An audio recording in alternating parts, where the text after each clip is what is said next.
Le président de la République en visite officielle au Royaume des Pays-Bas. Plusieurs questions de coopération sont au menu des échanges, parmi elles la gouvernance et les questions liées à l'eau.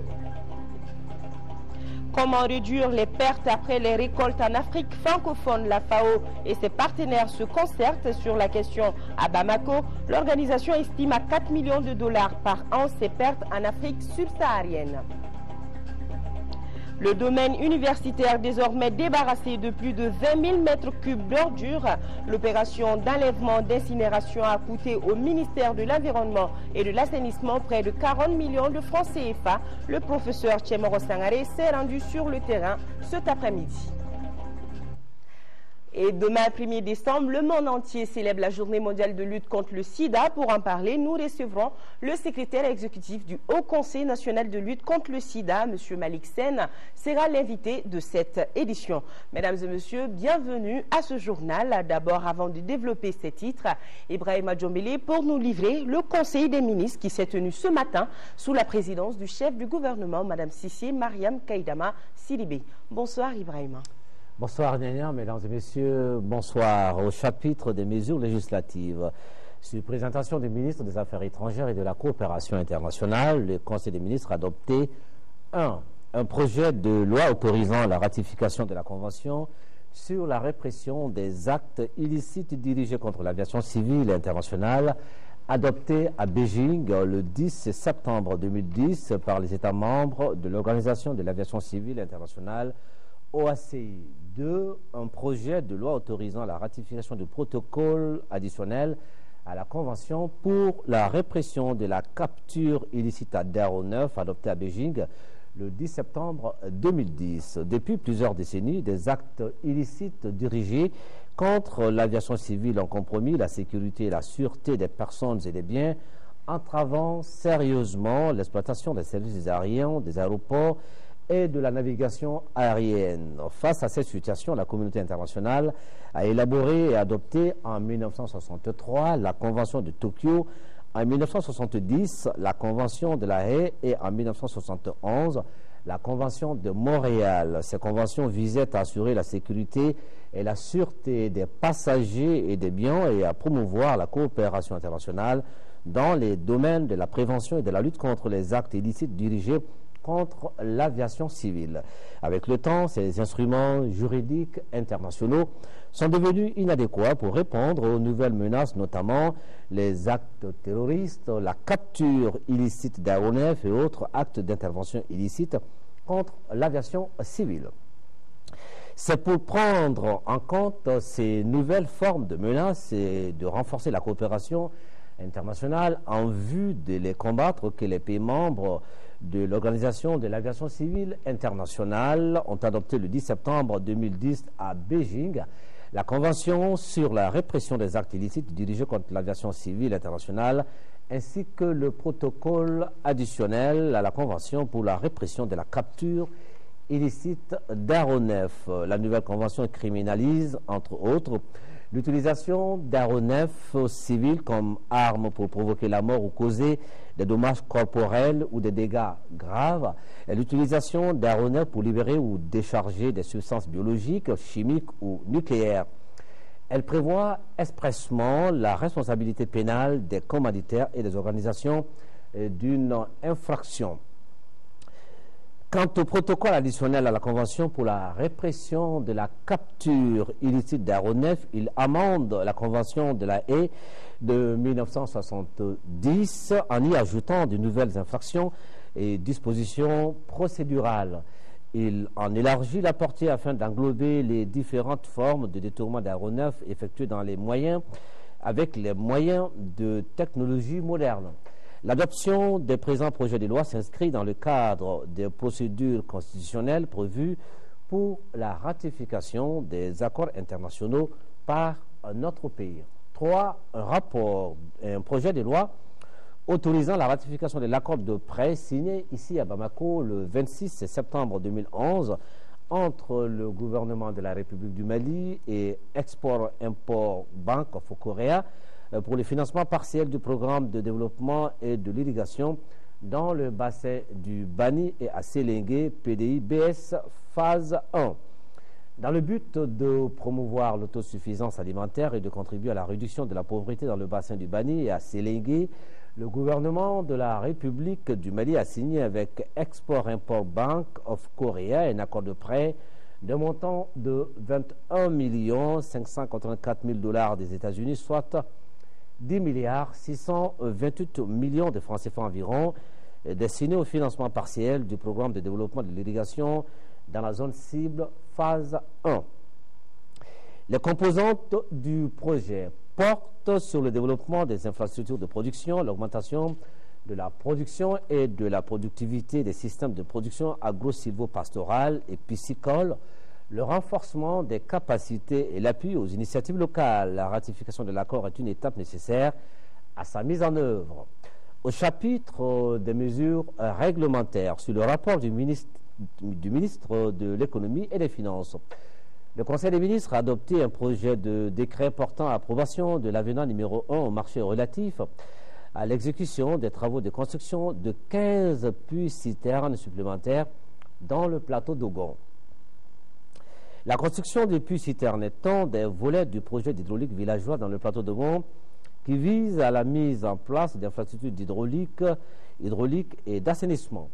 Dans le cadre de la réalisation de ce projet, le gouvernement a conclu en 2008 avec l'entreprise Chic Afrique un marché relatif à la construction de puits-citernes pour un montant de 1 milliard 130 millions de francs CFA et un délai d'exécution de 18 mois. L'approbation de l'avenant numéro 1 de ce marché, objet du présent projet de décret, permettra la construction de 15 puits-citernes supplémentaires par l'entreprise Chic Afrique pour un montant de 166 750 000 francs CFA et un délai d'exécution de 3 mois. Le financement est assuré par la Banque ouest-africaine de développement à hauteur de 87% et le budget national 13%.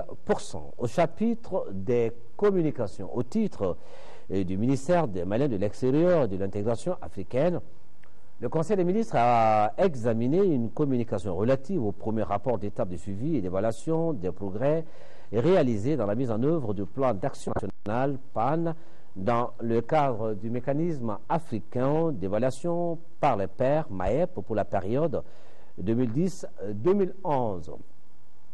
Le Mali, qui a adhéré au mécanisme africain d'évaluation par les pairs MAEP en 2007, a procédé à son auto-évaluation et s'est soumis à l'évaluation par les pairs. Ainsi, le rapport d'évaluation pays du Mali, assorti de son plan d'action national, a été présenté le 30 juin 2009 à Sirte au Forum des chefs d'État et de gouvernement.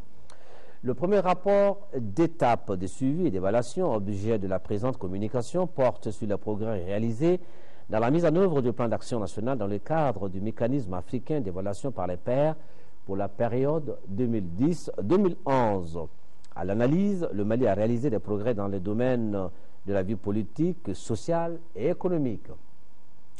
Dans le domaine de la gouvernance démocratique et politique, l'année 2010 a été celle du lancement d'actions nouvelles et d'accélération d'anciennes en cours en vue de l'atteinte des objectifs assignés pour la paix et la sécurité, le renforcement de la démocratie institutionnelle, l'état de droit, le renforcement de l'administration publique, la lutte contre la corruption et la promotion du genre, la protection de l'enfance et des groupes vulnérables.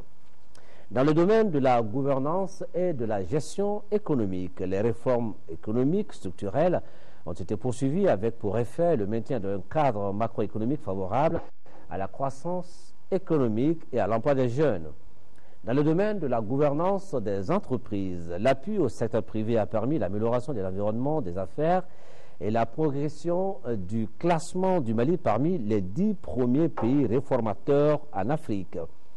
Dans le domaine du développement socio-économique, en 2010, l'accent a été mis sur le développement du capital humain à travers les secteurs éducation, emploi, formation professionnelle, santé, protection sociale, logement, environnement, promotion du genre et protection des enfants et des groupes vulnérables. Le rapport final sera soumis à l'examen du Forum des chefs d'État et de gouvernement prévu le 28 janvier 2012 à Addis Abeba, en Éthiopie. Nania Alou Traoré.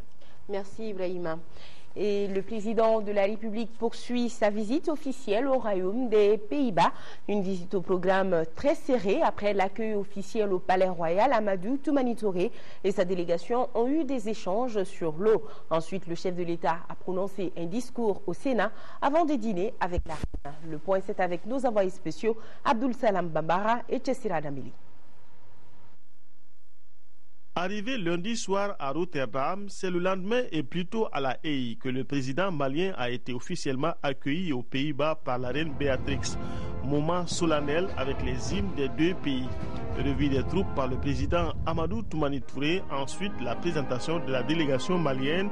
C'est la deuxième fois qu'un chef d'État malien se rend dans ce pays qu'un abus de langage a fait connaître plus sous le nom de Hollande. Programme chargé pour Amadou Toumani Touré qui se rend après au programme néerlandais pour l'eau, un club de haut cadre de La Haye disposant d'une grande expertise et des idées novatrices en matière de gestion de l'eau. Les Pays-Bas qui ont un débouché sur la mer ont d'énormes défis à relever en la matière. Nous avons beaucoup d'expériences à partager avec nos collègues au Mali. Parce que, comme vous avez entendu, nous avons presque le même problème. Oui, la Hollande c'est plus riche, mais les problèmes sont à peu près les mêmes. C'est trop d'eau, il manque d'eau et c'est toujours salé. Le président malien et sa délégation ont pu suivre des communications sur les défis de la gestion transfrontalière des eaux au Mali et aux Pays-Bas, la gestion administrative du Rhin et de l'ESCO, deux fleuves européens, des expériences qui profitent déjà aux Maliens. Il y a un véritable partenariat entre la coopération néerlandaise et le Mali qui date depuis 1994 sur la gestion et la protection de la ressource en eau. Et une grande partie de l'expérience acquise aujourd'hui au niveau du Mali est héritée de la coopération néerlandaise. Nous n'avons pas les mêmes problèmes, mais on a les mêmes façons de résoudre les problèmes, d'où un échange d'expérience. À retenir de cette conférence, c'est ensemble que les pays résoudront leurs problèmes d'eau, surtout quand les sources sont transfrontalières. Pour le Mali qui a beaucoup d'eau et qui n'en est pas le seul maître, l'utilisation durable et équitable des eaux des fleuves du Niger et du Sénégal, la protection de l'environnement, le développement économique et l'intégration régionale sont quelques enjeux de la gestion des deux fleuves. Fin hier après-midi des travaux de l'atelier sur le contrôle parlementaire du secteur de la sécurité. Cet atelier visait à relever les défis auxquels les États de l'Afrique de l'Ouest sont confrontés en matière de sécurité et à doter les parlementaires de la CEDEAO d'un outil de travail leur permettant de mieux jouer leur rôle dans le domaine de la sécurité et de la paix. Amadou Ouattara, reportage. La sécurité en Afrique de l'Ouest et particulièrement dans les pays de la CEDEAO souffre de beaucoup d'obstacles parmi lesquels les conflits et les inégalités sociales et économiques. Ces sources d'insécurité compliquent énormément les mutations socio-professionnelles dans les pays de la sous-région. Soucieux de l'ampleur du phénomène, les parlementaires des pays de la CEDEAO se donnent les moyens pour faciliter le contrôle. Vous êtes doté d'un outil, le guide parlementaire pour l'Afrique de l'Ouest.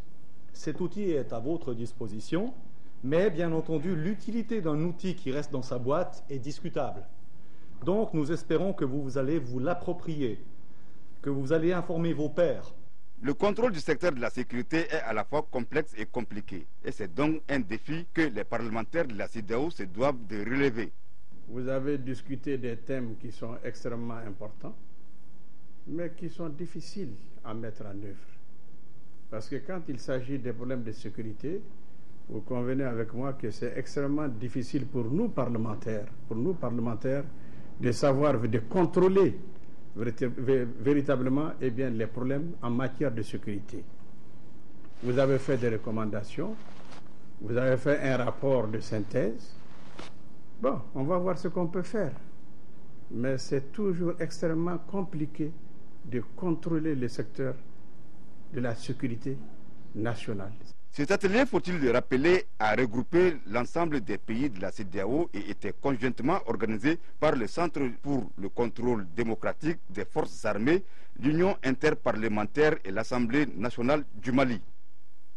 Et nous avons ce communiqué. Le président de l'Assemblée nationale porte à la connaissance des honorables députés qu'une séance plénière de la session ordinaire en cours se tiendra demain 1er décembre 2011, jour suivant s'il y a lieu, à partir de 10 h dans la salle Modibo Keïta. Le projet d'ordre du jour porte sur des délibérations sur plusieurs projets de loi intéressant la vie de la nation, des communications, et la séance est publique. Une rencontre des bailleurs de fonds initiée par le comité d'orientation et de suivi du partenariat Union européenne-Afrique sur le coton s'est tenue ce mercredi matin. La rencontre avait pour objectif de mobiliser des fonds pour le financement des plans régionaux de mise en œuvre résultant du travail de développement et de mise à jour des stratégies dans le cadre du programme 3 ACP relatif aux produits agricoles de base. Oumar Koureichi nous en dit plus. L'idée a germé en 2004. Au plus fort du combat pour un assainissement du marché international du coton, l'Union européenne a adopté des conclusions sur la chaîne de produits de base agricole et sur un partenariat EU-Afrique à l'appui du développement du secteur du coton. Dans le cadre de ce partenariat, la volonté de l'Union européenne était d'œuvrer à la suppression des pratiques entraînant un effet de distorsion sur le marché international du coton, soutenir les pays d'Afrique producteurs du coton, renforcer les politiques et encourager les investissements privés qui apportent une valeur ajoutée. Il devenait donc clair que le plan d'action, bien que défini dans le contexte particulier du partenariat Union européenne-Afrique sur le coton, expose l'ensemble des besoins et des attentes des acteurs intervenant dans la production et l'exportation du coton en Afrique, ainsi que les moyens et actions proposés pour y répondre, et devrait désormais servir de canevas pour l'appui au développement du secteur coton en Afrique. Depuis la conclusion de ce partenariat, les différentes régions africaines, notamment le marché commun de l'Afrique orientale et australe COMESA, l'Union économique et monétaire ouest-africaine UEMOA et la communauté économique des États de l'Afrique centrale CEAC ont mis à jour des stratégies pour développer le secteur du coton. La filière coton, qui a bénéficié de 15 millions d'euros dans le cadre du programme 3 ACP financé par l'Union européenne, fait face à 3 défis majeurs. Maintenir la pertinence du cadre d'action adapté aux besoins, mener à bien la décentralisation amorcée et assurer le financement adéquat du secteur coton et de son organe de suivi, c'est-à-dire le comité d'orientation et de suivi du secteur coton. Réduire les pertes post et récoltes en Afrique francophone tout en développant des stratégies pour encourager les investissements du secteur privé et le partenariat public-privé comme fer de lance de la croissance et du développement. Tels sont les objectifs d'un atelier sous-régional dont les travaux ont débuté ce matin à Bamako. L'atelier est initié par la FAO et regroupe plusieurs pays de l'Afrique occidentale francophone. Amadou Ouattara. L'économie africaine, et particulièrement dans les pays subsahariens, est dominée par le secteur agricole, un secteur qui occupe près de 80% de la population active. Aujourd'hui, les productions agricoles sont soumises à de nombreuses contraintes provoquant des détériorations et des pertes considérables des produits agricoles. Cet atelier vise ainsi à développer des stratégies et actions prioritaires et harmoniser les approches pour réduire les pertes post-récolte. Qui ne se souvient pas dans nos pays des mangues et des tomates qui pourrissent chaque année après la récolte, ou même dans certains cas, des quantités importantes de riz détériorées dans les magasins parce que mal conservés, mal séchés. Les pertes constatées ont été estimées à près de 10% pour les céréales et les légumineuses alimentaires, 20% pour les racines et tubercules et 30 à 40% pour les fruits et légumes. Cet atelier, qui répond aux préoccupations des producteurs de la sous-région et des gouvernements des pays subsahariens, s'inscrit aussi dans une logique de sécurité alimentaire. Cet atelier s'appuie entre autres sur un rapport Banque mondiale FAO publié en mai dernier et qui s'intitule Missing Food, ou en français Aliments perdus, le cas de perte après récolte des céréales en Afrique subsaharienne. Ce rapport estime la valeur des pertes après récolte en Afrique subsaharienne à environ 4 milliards de dollars américains par an, soit l'équivalent des besoins alimentaires annuels d'au moins 48 millions de personnes dans un continent où, comme nous le savons, les 30% de la population souffrent de malnutrition. La finalité recherchée par cet atelier est d'assurer la sécurité alimentaire, de réduire la pauvreté, de créer des opportunités génératrices de revenus et de favoriser la croissance économique dans les pays africains. Autre grande rencontre démarrée ce matin dans notre capitale, il s'agit des travaux de l'atelier sur les systèmes d'information de marché agricole africain. Le dit système vise à produire et à diffuser l'information sur la situation des marchés. Agali Agissa, reportage. La fiabilité de l'information sur la situation des marchés peut contribuer au développement socio-économique des pays, d'où l'institution d'un système d'information dans ce domaine. Les systèmes d'information du marché, SIM, sont des dispositifs visant à produire et à diffuser de l'information sur la situation des marchés. Ils répondent à un double objectif, c'est-à-dire alimenter en information les politiques agricoles et alimentaires et renforcer la transparence des marchés par la diffusion d'informations fiables auprès des acteurs, producteurs, commerçants et consommateurs. Les représentants d'une trentaine de pays et experts feront la restitution d'une étude menée sur le système d'information des marchés agricoles africains, une recherche axée entre autres sur l'évolution des marchés, la performance des systèmes d'information déjà en place.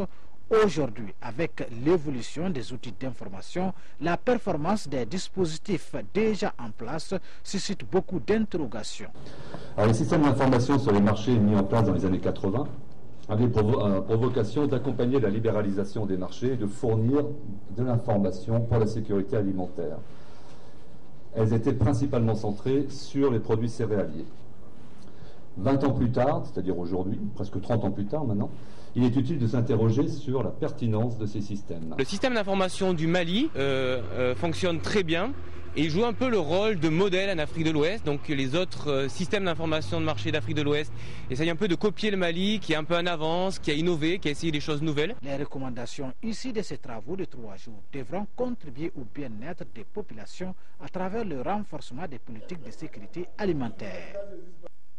Nigérians et Maliens sont en conclave pour améliorer la formalisation du commerce du bétail entre les deux pays.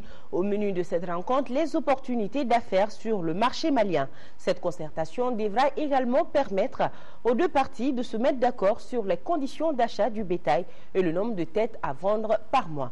Ramata Konate, reportage. Le Nigeria et le Mali, deux pays respectivement bien implantés dans la consommation et la production du bétail viande, se donnent la main, cela pour mieux organiser le commerce entre les deux pays. Les échanges qui viennent de débuter sont déjà fructueux. Déjà, nous sommes arrivés à nous entendre sur certains points. Le poids des animaux que nous devons les vendre, nous sommes entendus, c'est des animaux dont les poids excèdent les 370 kilos.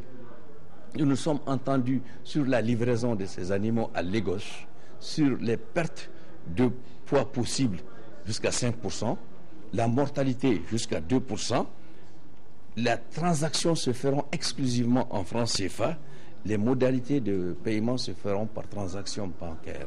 Sur la base de ces consensus, les deux parties entendent créer un environnement favorable pour l'écoulement du bétail malien sur le territoire nigérian. En ce qui concerne les commandes des groupes nigérians, elles dépassent 13 000 têtes par mois. Just within our group here on this trip. Nous avons une estimation mensuelle de 12 000 têtes de bétail. Et ça, c'est au niveau des autres groupes. Moi, au niveau de mon groupe seulement, c'est 1000 à 2000 têtes par mois. Et ceci est juste pour l'approvisionnement de nous, opérateurs. Par ce partenariat, Nigérians et Maliens veulent donner un coup de fouet à la promotion de la filière bétail-viande. Cette collaboration est financée par le projet ATP, une initiative de l'USAID pour accroître la valeur et le volume du commerce en Afrique de l'Ouest. Restons avec les opérateurs économiques maliens et nigérians de la filière viande. Ils ont été reçus ce matin par le président du Conseil économique, social et culturel, Jamil Bitar. Adama Koulibaly nous raconte. Le marché nigérian pourra constituer un lieu d'écoulement de bétail pour les éleveurs du Mali, compte tenu de la demande par les structures de production de viande de ces pays. C'est pourquoi ils sont sur la voie de tisser un partenariat avec des opérateurs économiques nigérians évoluant dans la filière. J'ai visité le marché d'Ibadan, un marché à bétail. Chaque jour à Ibadan, au marché, on vend 4000 têtes de bœufs pour une valeur de près d'1,5 milliard. Ça, c'est tous les jours. J'ai visité l'abattoir de Lagos.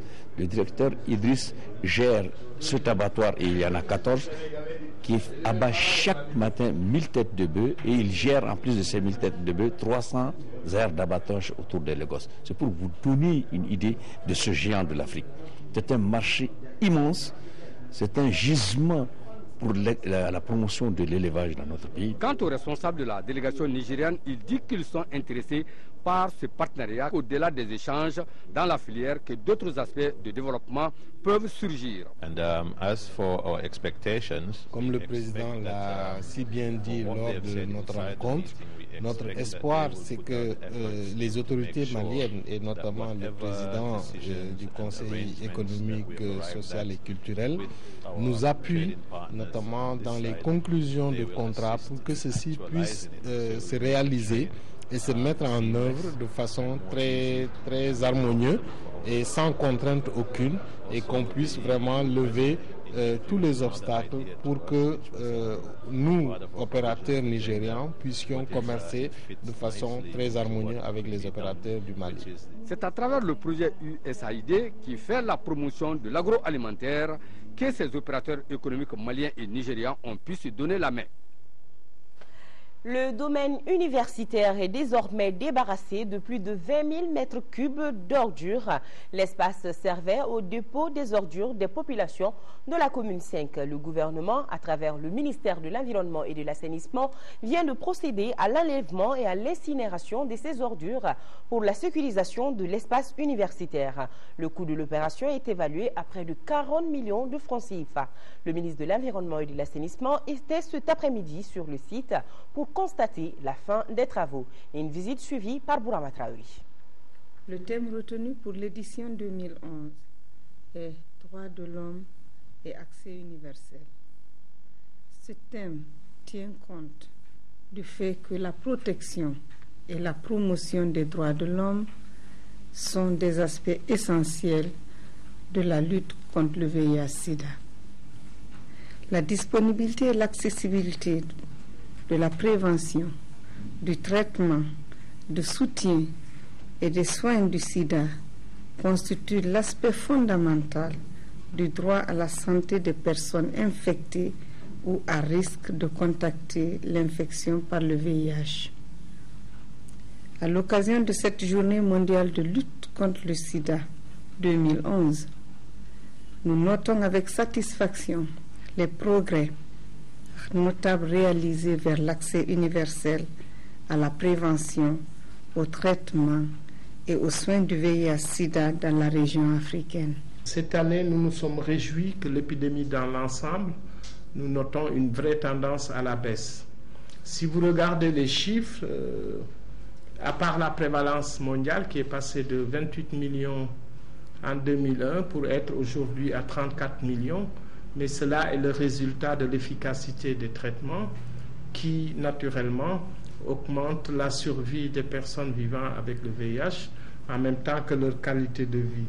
Aujourd'hui, plus de 6 millions de personnes sont sous traitement antirétroviral, ce qui donne une couverture d'environ, disons, 50%. En réalité, c'est exactement 47% des personnes qui ont besoin du traitement, qui sont éligibles et qui sont aujourd'hui sous traitement. Il est clair que certainement ce qui nous intéresse dans cette information, c'est l'Afrique subsaharienne. Dans environ 22 pays, les nouvelles infections ont baissé de façon significative. Comme vous l'avez constaté, c'était plutôt là les messages de la représentante de l'OMS au Mali sur le thème de cette édition et également le docteur Ousmane Diouf sur le rapport mondial de l'ONU-SIDA. Nous allons retrouver l'élément de Bourama Traoré au cours de ce journal. Alors, comme vous l'avez compris, demain, 1er décembre, le monde entier célèbre la journée mondiale de lutte contre le sida. Et comme chaque année, l'ONU-SIDA publie un rapport. Et je le disais au début de ce journal, nous avons comme invité le docteur Dr Malick Sène, le secrétaire exécutif du Haut Conseil national de lutte contre le sida. Bonsoir. Bonsoir. Voilà, nous allons rebondir sur le thème de cette année. Et au Mali, je crois que le thème c'est objectif zéro, à savoir zéro nouvelle infection à VIH, zéro discrimination et zéro décès liés au sida. Oui, effectivement, le Mali, à l'instar de tous les pays, va célébrer demain la journée mondiale de lutte contre le sida, qui est cette année sous le thème des 3 zéros. Et tous les pays devraient s'organiser d'ici 2015 à faire de telle sorte qu'il n'y ait pas un enfant qui naisse avec le VIH-Sida. Ensuite, il n'y a pas de nouveaux décès liés au sida. Et ensuite, qu'on réduise, qu'il n'y ait pas de discrimination. Voilà. Et quelles sont les actions à entreprendre au Mali pour atteindre cet objectif? Nous avons, d'abord, le Mali a réalisé beaucoup d'activités sur le terrain en termes de création de centres, de sites de prise en charge, de sites de traitement, de sites de protection mère-enfant. Il y a beaucoup d'activités. Il y a eu des gens qui ont été formés. Et donc, c'est tous ceux-là qui vont contribuer à arriver à ce résultat-là. Mais concrètement, sur le terrain, ça va se passer autrement demain matin. Madame le Premier ministre va lancer officiellement à la place du président de la République la journée. Et dans toutes les régions du Mali, simultanément, toutes les régions vont lancer, les gouverneurs vont lancer. Et ensuite, dans les cercles aussi. Oui. Voilà. Et ça, c'est le programme de la journée de demain au Parc national. Mais je crois qu'au Mali, nous célébrons cette journée pendant un mois. Alors, quels sont les programmes qui sont prévus? Et à l'instar du mois de solidarité, le mois est divisé en 4 semaines et chaque semaine, il y a un thème. La première semaine, c'est zéro naissance avec le VIH-Sida. Quelles sont les activités que nous entreprenons dans la maternité, dans les sites de transmission mère-enfant pour éliminer cela? Ensuite, la deuxième semaine, c'est zéro décès lié. Ça, c'est le traitement. Quelles sont les activités que nous allons entreprendre pour faire le traitement? La troisième semaine, c'est la semaine de la discrimination, c'est-à-dire la promotion des droits humains. Et la quatrième semaine, c'est la semaine de la gouvernance. Comment on va gérer tout ceci? Et chaque semaine, il y a un parrain. Les parrains font des interventions et toute la semaine, des activités sont menées dans ce cadre-là. Alors, M. Sène, où est-ce qu'on en est aujourd'hui avec la lutte? Est-ce que les résultats sont positifs au Mali? Je pense que je suis très fier de le dire ici. Le Mali a fait une avancée remarquable dans ce domaine-là. Nous pensons être parmi les pays en tête de liste dans toute l'Afrique. Hein. Il y a deux pays qui nous dévancent aujourd'hui, le Botswana, la Namibie. Sinon, le Mali a déjà atteint plus de 85% des malades sont sous ARV. Et ensuite, nous avons pu faire des tests sur que sur l'ensemble du territoire national, il y a des sites de traitement, des sites de dépistage, et ensuite on a accès aux médicaments partout. Alors, quel appel lancez-vous aujourd'hui à la population pour renforcer ce résultat donc? Et c'est que tout le monde puisse d'abord connaître son état sérologique. Autrement dit, les centres qui sont créés ne sont pas créés pour le décor. C'est pour que les populations y aillent. Nous les invitons à fréquenter ces centres-là et ensuite, surtout, à lutter contre la stigmatisation. Le Mali a fait beaucoup de progrès mécaniques, c'est-à-dire tout ce qu'on peut faire dans le style du traitement, mais sur le plan des droits humains, nous sommes beaucoup en retard. Et d'ailleurs, c'est l'un des 3 objectifs que le Mali peut atteindre en 2015 avec les objectifs du millénaire. Mais malheureusement, sur le plan encore des droits de l'homme, nous sommes en retard. Les gens ont peur du sida, on stigmatise. Dès que quelqu'un a le sida, on a peur. Tout à fait. Monsieur Sène, merci. Merci aussi. Voilà, notre invité, c'est Monsieur Malick Sène. Il est le secrétaire exécutif du Haut Conseil national de lutte contre le sida. Et je vous rappelle que c'est demain, 1er décembre, que le monde entier célèbre la journée mondiale de lutte contre le sida. Et nous poursuivons ce journal en Côte d'Ivoire. La nouvelle s'est répandue comme une traînée de poudre. Il s'agit du transfert de l'ancien président Laurent Gbagbo à la Cour pénale internationale. Il devra répondre de crimes contre l'humanité pour son rôle dans les violences post-électorales. Les réactions se multiplient au sein de la population. Selon ses partisans, tout est allé trop vite. La nouvelle s'étale à la une de toute la presse ivoirienne. Laurent Gbagbo n'est plus en Côte d'Ivoire. Il a été transféré à la Cour pénale internationale où il devra répondre de crimes contre l'humanité pour son rôle dans les violences post-électorales. Si c'est avéré qu'à la base, c'est lui qui a commandité les crimes, bon, il est bien qu'il paye pour cela. Qu'est-ce qu'on va atteindre dans ça? Si on veut réellement un pardon réel et un pardon véritable, je pense qu'il faut laisser tomber cette histoire. Tout est allé très vite. Mardi, en fin d'après-midi, on apprend que la CPI a lancé un mandat d'arrêt contre l'ancien président incarcéré dans le nord de la Côte d'Ivoire. Quelques heures plus tard, l'avion qui le transporte atterrit aux Pays-Bas. Sous bonne garde, il est transféré vers la prison de la Cour pénale internationale. Tout s'enchaîne beaucoup trop vite au goût de ses partisans. Pour nous, c'est un enlèvement et cela montre bien la brutalité de ce régime, la violence de la justice ivoirienne. C'est Alassane Ouattara lui-même qui avait sollicité la Cour pénale internationale.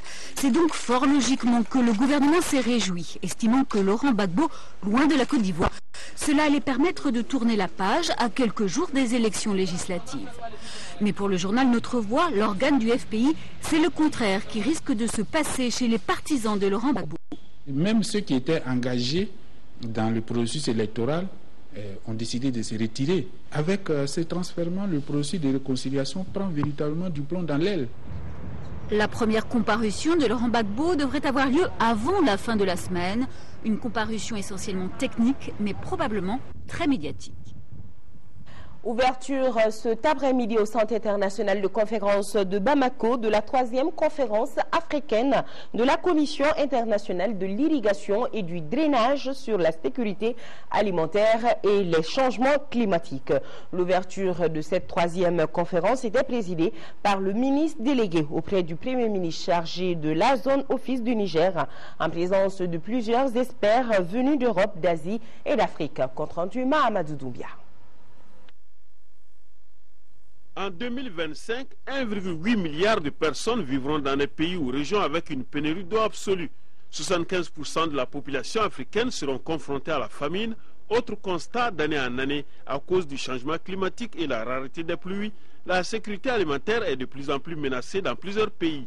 Face à de telles situations, cette 3e conférence régionale africaine de la Commission internationale des irrigations et drainages discutera sur les voies et moyens pour améliorer l'agriculture et le thème approprié est sécurité alimentaire et changement climatique, améliorer la contribution de l'irrigation et du drainage. Le Mali, depuis son indépendance, s'est fortement engagé dans la politique de l'irrigation et du drainage. Comme l'attestent les chiffres, on en a présenté quelques-uns ici. On est parti de 50 000 hectares aménagés à l'indépendance, dont 48 000 à l'Office du Niger et 2 000 ailleurs, et à 270 000 en 2002, 362 000 hectares en 2011, avec un objectif de 103 000 hectares pour la période 2008-2012, de manière à atteindre, dans un horizon pas très lointain, les 440 000 hectares de terres irriguées. Je pense que le Mali recèle toutes les potentialités et est prédisposé à réussir ce pari. Nous avons, selon les statistiques, quelques 2200 hectares de terres irrigables, peut-être même plus, et nettement plus. Si on ajoute tout ce qui peut être irrigué, on ira jusqu'aux alentours de 4000, je suis certain. À l'ouverture de cette 3e conférence, plusieurs experts ont, à travers des exposés et des discours, souligné les contraintes au développement de l'irrigation en Afrique, les techniques adoptées, utilisées face à la rareté des eaux et les productions agricoles du futur. Pour renforcer les échanges et les diapos diffusés à titre de démonstration, le ministre délégué auprès du Premier ministre chargé de la zone office du Niger a visité les différents stands installés pour enrichir cette 3e conférence africaine sur l'irrigation et le drainage à laquelle prennent part des experts d'Europe, d'Afrique et d'Asie. Je vous le disais tantôt, le domaine universitaire est désormais débarrassé de plus de 20 000 mètres cubes d'ordures. L'espace servait au dépôt des ordures des populations de la commune 5. Le gouvernement, à travers le ministère de l'Environnement et de l'Assainissement, vient de procéder à l'enlèvement et à l'incinération de ces ordures pour la sécurisation de l'espace universitaire. Le coût de l'opération est évalué à près de 40 millions de francs CFA. Le ministre de l'Environnement et de l'Assainissement était cet après-midi sur le site pour constater la fin des travaux. Une visite suivie par Brahma Traori. Voilà à quoi ressemblait le domaine universitaire sur la colline de Badalabougou. Plus de 20 000 m3 d'ordures étaient entassés sur cet espace, un espace qui servait au dépôt des ordures des populations de la commune 5, une montagne d'ordures complètement dégagée par les soins du ministère de l'Environnement et de l'Assainissement. Le premier responsable du département en a fait le constat au cours de cette visite sur le site. Par cet acte, le département de tutelle vient de marquer un bon point en matière d'assainissement du district de Bamako. Ce qui reste maintenant, c'est le suivi. Et cela est de la responsabilité des autorités universitaires. Donc il s'agit pour les autorités universitaires de prendre des dispositions suffisamment vigoureuses pour éviter qu'il y ait des empiètements, qu'il y ait une reprise du déversement des ordures. Je pense que la meilleure façon, c'est très rapidement d'organiser l'occupation de cet espace-là. Pour parvenir à ces résultats, il a fallu une enveloppe financière de près de 40 millions de francs CFA, avec comme seul objectif la sécurisation de l'espace universitaire. L'état d'ordure est certes dégagé, mais les déchets plastiques traînent toujours. Une problématique qui devra bientôt connaître une solution. En effet, un projet de loi interdisant l'importation de sachets plastiques au Mali se trouve présentement sur la table de l'Assemblée nationale pour adoption. Plus de 95% des sachets plastiques utilisés au Mali sont importés.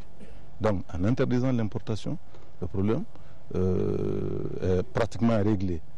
Et les quelques entreprises qui produisent des sachets frappés par l'interdiction seront aidées à avoir des alternatives pour abandonner la production de ces sachets. Selon une statistique du département de l'environnement et de l'assainissement, 1500 m3 d'ordures sont produites tous les jours à Bamako.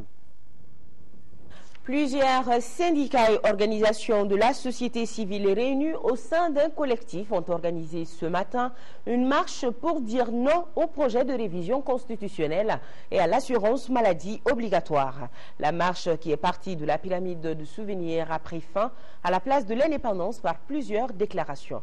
Amadou Sankaré, les détails. Par cette marche, les membres de ce collectif entendent dire non au projet de révision constitutionnelle, à l'assurance maladie obligatoire, à la cherté de la vie ou encore à la situation scolaire. Les marcheurs souhaitent que les autorités accordent une attention toute particulière à toutes ces préoccupations. En ce qui concerne l'assurance maladie obligatoire, le collectif demande au gouvernement le remboursement intégral des cotisations. Le gouvernement a rendu facultatif l'assurance maladie obligatoire. Nous avons noté aussi un début de remboursement. Mais nous disons que nous avons encore, sur les 13 mois, au moins 8 à 9 mois qui ne sont pas remboursés. Dès lors où ce sont des sous qui sont déposés quelque part, on ne voit pas pourquoi cette lenteur dans le remboursement. Les initiateurs de cette marche se disent toujours ouverts au dialogue pour la résolution des préoccupations soulevées. À Sikasso, l'Union des jeunes du Rassemblement pour le Mali RPM vient de tenir un meeting d'appel à mobilisation. Les élections générales de 2012 et les diverses stratégies de campagne étaient au cœur de ce rassemblement. Rassemblement animé par le secrétaire adjoint à l'organisation du bureau politique national du parti. Correspondance Omar Maïga. Notre objectif d'être dans la région de Sikasso depuis le 23, c'est faire une revue des troupes. On n'est pas dans l'armée, mais moi je pense aujourd'hui, la jeunesse à 70%. Et nous voyons à Sikasso que la jeunesse est l'avant-garde aussi, comme tu viens de le dire. Moi je pense qu'il faut faire une revue des troupes et voir l'état d'âme de ces jeunes. Et aujourd'hui, je suis plus que requinqué avec le camarade secrétaire général que Sikasso bouge beaucoup. Que Sikasso me rappelle les années 2002 du RPM. Inch'Allah, ils viennent de confirmer qu'on peut aider le camarade Ibrahim Boubacar Keïta. Donner l'information, sensibiliser les jeunes, aller vers ceux-là qui sont découragés, les faire venir à cette famille qui a été créée pour le bonheur du peuple malien. Voilà des propos recueillis par Oumar Maïga. Troisième congrès du syndicat de surveillance et des prestations de services à la Bourse du Travail, une occasion de faire le bilan des activités menées et de renouveler le bureau. Brahima Kone, compte rendu. Hamidou Doumbia succède à lui-même à la tête du syndicat de surveillance et de prestations de services SNPS. Sa réélection au poste de secrétaire général d'un bureau consensuel de 36 membres pour un mandat de 5 ans a été l'un des temps forts de ce congrès ordinaire.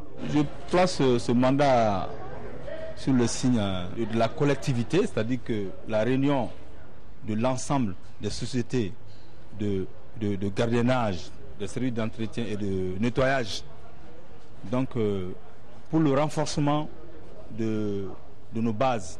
Pour les responsables d'entreprise, c'est le début d'un processus de partenariat gagnant-gagnant. La satisfaction de tout employeur, c'est de voir un climat d'entente, de paix et d'harmonie au sein de son entreprise. Et cela ne peut se faire que lorsque les employés sont épanouis et lorsqu'ils gardent le moral. Nous ferons de notre mieux pour un partenariat de gagnant-gagnant en respectant le droit des syndiqués tout en exigeant aussi leurs devoirs. L'application de la Convention relative à la promotion des droits des travailleurs évoluant dans les domaines de surveillance et de prestation de services, la démultiplication des structures de base sont entre autres recommandations de ce congrès ordinaire du CNPS. Pour mieux cerner les contours de la campagne agricole 2010-2011, les députés membres de la Commission Développement rural et environnement ont sillonné la région de Gao. En plus des services techniques du secteur agricole, les élus ont visité des champs rizicoles à Bara dans le cercle d'Ansongo. Boubacar Bablé Touré a suivi la visite. Il est du devoir des élus de la nation de s'impliquer dans la recherche de l'autosuffisance alimentaire au Mali. Cet exercice a été bien appliqué par la Commission du développement rural et environnement de l'Assemblée nationale à Gao. Des visites, il ressort que la campagne agricole 2011-2012 qui s'achève est moyenne en 7e région. Selon les acteurs régionaux de l'agriculture et de l'élevage, cette campagne a connu beaucoup de difficultés, dont des phénomènes naturels, parmi lesquels l'arrêt prématuré des pluies, la présence des oiseaux granivores et des sauteriaux, entre autres. Nous avons remarqué que cette année, dans la pratique, au niveau des cultures irriguées, surtout avec maîtrise totale de l'eau, réellement, ces cultures n'ont pas été du tout affectées. C'est les cultures de submersion libre, submersion contrôlée, et les cultures sèches qui ont été surtout affectées. Pour en savoir plus, les membres de la Commission nationale du développement rural et de l'environnement de l'hémicycle se sont rendus à Bara dans le cercle d'Ansongo. Le choix de Bara s'explique par le fait que c'est dans cette commune que les phénomènes naturels ont causé beaucoup de dégâts. À la lumière des rencontres, les techniciens ont proposé des solutions dont la diligence d'une lutte contre les oiseaux granivores, l'appui à la contre-saison, entre autres. Il faut absolument qu'on ait une autre vision de l'agriculture au Mali. C'est ainsi que nous allons sortir du sous-développement. Un pays ne se développe qu'à partir de l'agriculture. Tous ces grands pays que vous voyez, la base de leur développement, c'est l'agriculture. Tous ceux qui sont en train de transformer, ce sont leurs produits agricoles. Donc il faut qu'on aille vers ça. Nous avons les meilleures terres. L'essentiel du développement, l'essentiel des crédits doivent aller d'abord à l'agriculture. Et par rapport aux événements survenus au nord Mali, nous continuons de recevoir à notre réaction beaucoup de communiqués condamnant avec la dernière rigueur ce acte qu'ils jugent crapuleux. Des communiqués qui nous parviennent ce soir de l'Association malienne pour l'unité et le progrès de l'islam, AMUPI, de l'Association des jeunes pour la lutte contre le terrorisme, la drogue et le trafic des personnes en Afrique de l'Ouest et coordination sous-régionale de l'Association pour le progrès et la défense des droits des femmes, APDF, de l'Association malienne pour la protection et la promotion de la culture Dogon, Djina Dogon, et de la Convention nationale pour une Afrique solidaire face au RE. Tous expriment leur sympathie aux parents des victimes, demandent plus de vigilance aux populations et exhortent le gouvernement à œuvrer de manière à ramener la quiétude au nord Mali. En 4e région, bien manger à partir de la combinaison des produits locaux. C'est l'objectif d'une journée de démonstration culinaire appelée Dumini Kunafoniblo Tomia. Cette journée, porte ouverte sur l'art culinaire local, a été organisée par le Conseil de cercle de Tomia en partenariat avec Helveta Swiss Intercooperation. De Ségou, le reportage de Moussoukoura Kounati. Dumini Kunafoniblo est un espace d'échange interpersonnel sur l'hygiène et l'utilisation efficace des produits locaux dans l'amélioration de la qualité nutritionnelle des aliments. La présente cérémonie de démonstration culinaire permet, au-delà de l'hygiène alimentaire, la catégorisation des aliments nécessaires à l'organisme humain et de montrer les techniques de préparation des différentes recettes suscitées. À Tominia, les démonstrations d'art culinaire du terroir ont permis aux participants de comprendre qu'on peut bien manger à partir de la production agro-silvopastorale locale, et cela même dans le hameau le plus reculé. Le statut nutritionnel des enfants et d'une manière générale de toute la population des éleveurs et agriculteurs est inquiétant dans la zone. Près de la moitié des enfants souffrent de malnutrition aiguë ou chronique. Les centres de santé sont peu fréquentés et peu fonctionnels. Parfois, il y a le centre, mais il n'y a pas de personnel ou le personnel est incomplet. Il y a aussi peu de pharmacies. Avec une telle couverture en besoin de santé, agir sur l'amélioration de la nutrition devient un enjeu primordial pour prévenir certaines défaillances physiques de l'enfant et de la jeune femme. Les séances populaires d'information et de sensibilisation sur l'hygiène et la nutrition des femmes enceintes et des enfants, appelées Dominique Kounafo-Deblo, sont régulièrement organisées dans le cercle de Tominia. L'édition 2011 de Dominique Kounafo-Deblo a été organisée par le Conseil des cercles de Tominia en partenariat avec Helvetas Suisse, intercoopération en termes de sang. L'Union des caisses mutualistes du Mali, Ouassa, a tenu ce matin au centre Djoliba son assemblée générale annuelle. À l'ordre du jour figurait la lecture et l'adoption des statuts et règlements intérieurs, le contrôle des mandats, la mise en place et la présentation des membres des organes et les questions diverses. Reportage Lamine Keïta.